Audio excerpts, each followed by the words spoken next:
So, the power of inclusiveness. Now, if we go back in the world, say, 30 years, we see that there were many signs of opening. Walls were coming down.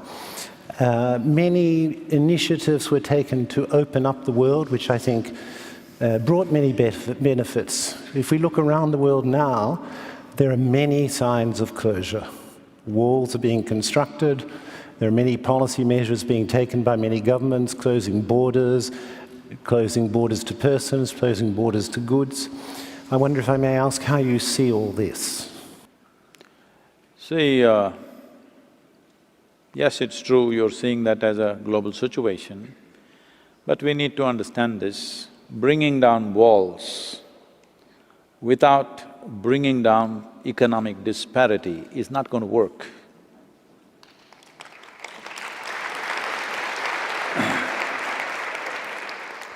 When we brought down walls, then itself we should have understood that we must strive to bring down disparity in the world.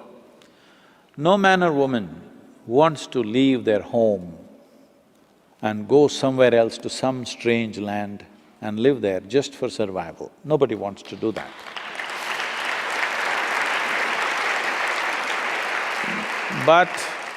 But it is estimated that in the next decade, there could be about 1.7 to 1.8 billion people moving or migrating.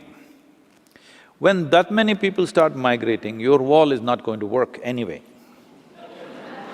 Wall will work when they're in a few thousands, maybe a million, but when they go to a billion, your wall is not going to work, it's going to be a tragedy, because now you see a stream of people coming.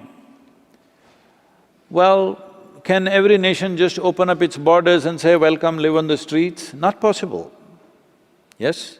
So the thing to do is, which I've been striving to do and I'm failed to do, is in the last 25 years I've been trying to bring some key people in the world together so that this initially we started as 1%.com, and I try to create a board, and every time we are about to do it, some warlike situation comes and some nations back away and it never happened, all right?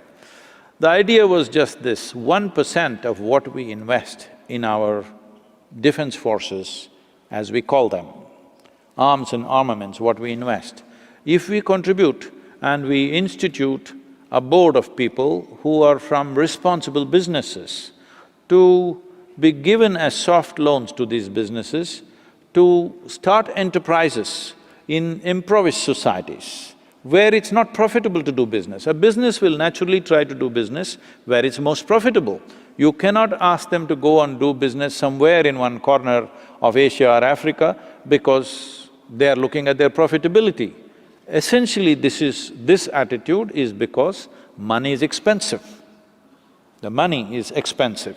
If you give them a softer money, which is not expensive, for a gestation period of 12 to 20 years and very soft kind of cushion for them to develop an enterprise, develop the talent and create industry and business in impoverished societies, the reason for these people to migrate will go. Instead of making that investment, you invest in putting up walls, you will see walls will work to a certain point.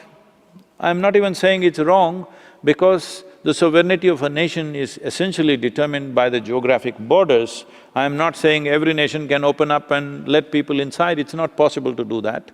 But you will not be able to control it this way, nor is it very humane to do it that way.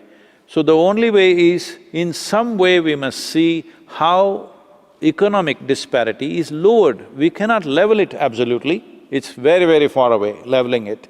But if we strive in the next 10 years, if there's enough investments going into various parts of the world from where people are migrating, if you start businesses there, if you start enterprises there, if you start economic activity there, then the need for them to go elsewhere to make a living could be reduced and migrations could be controlled, because nobody wants to leave their homeland if they can make a living there.